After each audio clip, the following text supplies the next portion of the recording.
नमस्कार दोस्तों। EVM machine के ऊपर बहुत बड़ा फैसला सुप्रीम कोर्ट ने सुनाया है और उसमें ख़ास तौर से जो ईवीएम के लिए रिक्वेस्ट किया गया था सुप्रीम कोर्ट में, जो दायर की गई थी याचना, उसके अंदर था कि आप उसको किसी तरह से मशीन से वोटिंग ना हो और बैलेट पेपर से हो, लेकिन उसको सुप्रीम कोर्ट ने पूरी तरह से खारिज कर दिया है। इसी संदर्भ में आप देखें ईवीएम में किस तरीके से शक पैदा होता है और किस तरीके से मैनिपुलेट किया जा रहा है ईवीएम को, किस तरीके से मतलब उसका दुरुपयोग किया जा रहा है। ये रिपोर्ट को देखिए, आप खुद समझ जाएंगे ईवीएम से कहाँ कहाँ पर शंका होती है। देखिए ये रिपोर्ट। हाँ, तो 1 मिनट ये पर्ची निकाल लेते हैं, ठीक है ना। हाँ, अब हमारे पास अभी अब आप देखिए, पहले से अंदर कोई वोट नहीं है। कोई नहीं। 1 मिनट में इसको भी शो रिजल्ट को 0 कर दूं। अभी एप्पल को वोट दिया था एक हमने, तो टोटल वोट 1 हो गया। अब वापस, हाँ, इसको मैं वापस 0 कर देता हूँ। स्टार्ट डेमो हाँ शुरुआत करते हैं और मैं अब वोट करता हूँ। हाँ, बनाना या वाटरमेलन किसी को भी। 3 विकल्प है हमारे पास। हाँ, अब मैं इसमें नहीं, अगर आप एप्पल को वोट देंगे, एप्पल का वोट तो ये चोरी करने ही नहीं वाला है। ओके, हमें दूसरों का देना। हाँ, आपको चोरी देखनी है तो आपको बनाना को वोट करिए या फिर वाटरमेलन को करिए। मैं बनाना को वोट करता हूँ। ठीक है, तो आप देखिए, आप क्या पर्ची देख रहे हैं।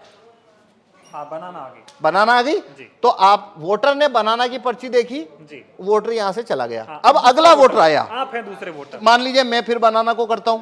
ठीक। मैंने बनाना को वोट किया। हाँ। अब देखिए मैंने क्या देखा, बनाना, दिख रहा है। तो मैं भी खुश हो गया। खुश हो गया मतलब सेटिस्फाई हो गया। जी, जी। मैं चला गया।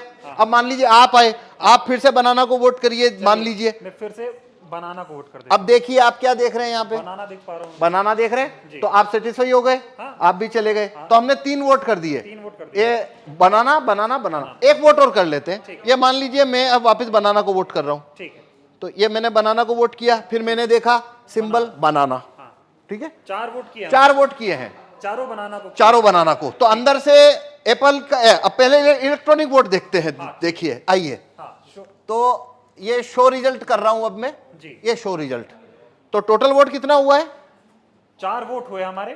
अब एप्पल को कितना मिला, 3 मिला हुआ है। कौन जीता यहाँ।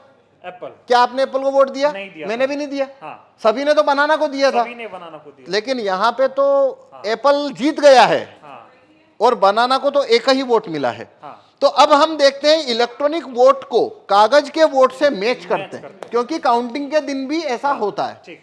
ठीक है। हाँ। तो देखिए अब हम कागज का वोट देखते हैं। ये देखिए, ये कागज का वोट, कितना कागज का वोट है। 4 है। Total vote 4। अब देखिए यहाँ पे टोटल वोट कितना है। 3 एप्पल। नहीं, टोटल वोट कितना है, और यहाँ टोटल वोट कितना है कागज का। 4। एप्पल का कितना वोट है, 3। यहाँ एप्पल का कितना है, 3। और यहाँ बनाना का कितना है, ये बनाना का 1। जबकि तो चारों आप- ने बनाना को दिया। तो आप 100% वीवीपैट की पर्चियों की काउंटिंग करिए। ये लो काउंटिंग कितने की करनी है, कर लो काउंटिंग। क्या आपकी चोरी पकड़ में आई। नहीं है अभी, लेकिन मांग ये हो रही है, जो विपक्ष के जो इंडिया गठबंधन के तमाम नेता हैं वो ये कह रहे हैं कि वीवीपैट की पर्चियों की 100% मिलान होनी चाहिए मशीन की गिनती। आप बताइए होनी चाहिए क्या। नहीं, इस क्या हिसाब से मतलब- जो आप दिखा रहे हैं इसमें से तो आप साबित ही नहीं कर पाएंगे कि ऐसा गलत हुआ। भाई ये मैं ना खोलूं हाँ। तो यहाँ पे तो ये होने के बाद में जो बनाना का कैंडिडेट है वो वोटर को बोलेगा, भाई तुमने तो मेरे को वोट ही नहीं दिया। वोटर बोलेंगे हमने तो बराबर वोट दिया, पर्ची छपी हुई एक देखी। सवाल और है, अभी हम जब वोट डाल रहे थे तो यहाँ पे पर्ची यही एक ही दिख रही थी। हाँ, वही चार पर्ची में बार बार। कटनी चाहिए पर्ची, जो कि कटती नहीं, पर ऐसे वो, होनी चाहिए। हाँ, पर उसको वोट फुल कट करेगा नहीं, क्योंकि उसको वोट जब चोरी करना है तो कट तो वो नहीं नहीं करेगा।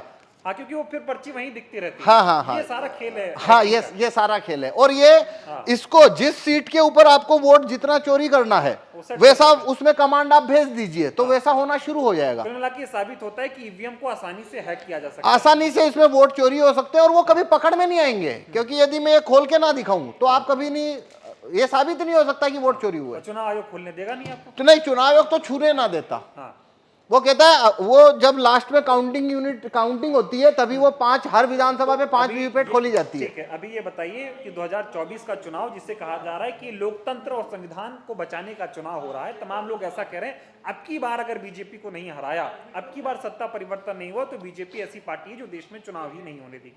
इस तरह के सवाल खड़े हो रहे हैं। इस वक्त में, ऐसे हालात में अगर ईवीएम से चुनाव हो रहा है तो कितना बड़ा खतरा आप देख रहे हैं। देखिए, ये भारत में अभी सारी 545 लोकसभा सीट के ऊपर जो चुनाव होने वाले हैं वो वीवीपैट से होने वाले हैं। सभी में कांच है, वो काला है, सभी में लाइट की अवधि 7 सेकंड है। तो मतलब है ये अभी जो चुनाव है, वोट ईवीएम से चुनाव कराना, उसका कोई मतलब ही नहीं बनता, कोई भी मतलब नहीं बनता। जितना धांधली करना है उतना हो सकता है, 5 सीट करो चाहे 50 सीट करो चाहे 100 सीट धांधली करो, और वो कभी पकड़ में नहीं आएगा। इसीलिए हम ये, भाई आपने अगर मैं ना गेट खोलूं, आपको पकड़ में आ रहा है? नहीं आ रहा, किसी को आ नहीं सकता। मतलब सारा खेल इसी काले शीशे का है, ये जो हाँ, लगा हुआ है। हाँ, तो इसलिए हम कह रहे हैं कि देखिए भारत के अंदर सिटीजन के पास कोई ज्यादा राइट्स तो है नहीं। वोट वापसी के कानून, राइट टू रिकॉल भारत के लोगों के पास नहीं है, जूरी में आने की पावर नहीं है, और रेफरेंडम पावर, भारत में रेफरेंडम का पावर नहीं है। एक ही सिर्फ सिटीजन के हाथ में केवल एक ही लाठी है, और वो है वोट देने का कानून। बस इतना सही तो है, न तो वोट वापस लेने का कानून है, न जूरी में आने का कानून है, ये सब तो है नहीं। अब वो एक ही तो कानून है जो सिटीजन की तरफ है, और उसको भी ईवीएम ने उसको भी मतलब डाउटफुल कर दिया। अब तो देखिए ये एक अलग बात है, वो तो एक लेबल होता है, लोकतंत्र खतरे में है।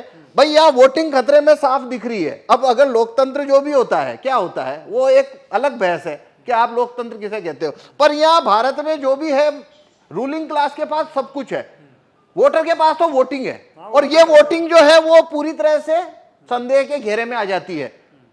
तो पूरा लोकतंत्र ही जैसे आपको वो संदेह के घेरे में आ जाता है।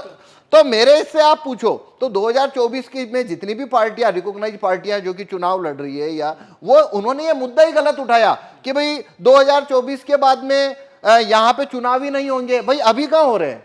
आपने मुद्दा इसको बनाना था कि काला कांच जब तक है, खेल हो रहा है, बस बटन दब रही है, नहीं तो वो अभी भी तो नहीं हो रहा है। भाई देखिए एक बात समझिए, जो व्यक्ति ये कहता है कि 2024 के बाद चुनाव नहीं होंगे, कि भाई क्यों? क्योंकि बीजेपी की अगर सरकार बन गई तो भाई तुम काला कांच जब तक है तो सरकार उनकी बनेगी, वो आप मतलब तो वो तो बात वही खत्म हो गई ना। वो अभी से खत्म तो आप वो मुद्दा चुनाव के बाद क्यों ला रहे हो?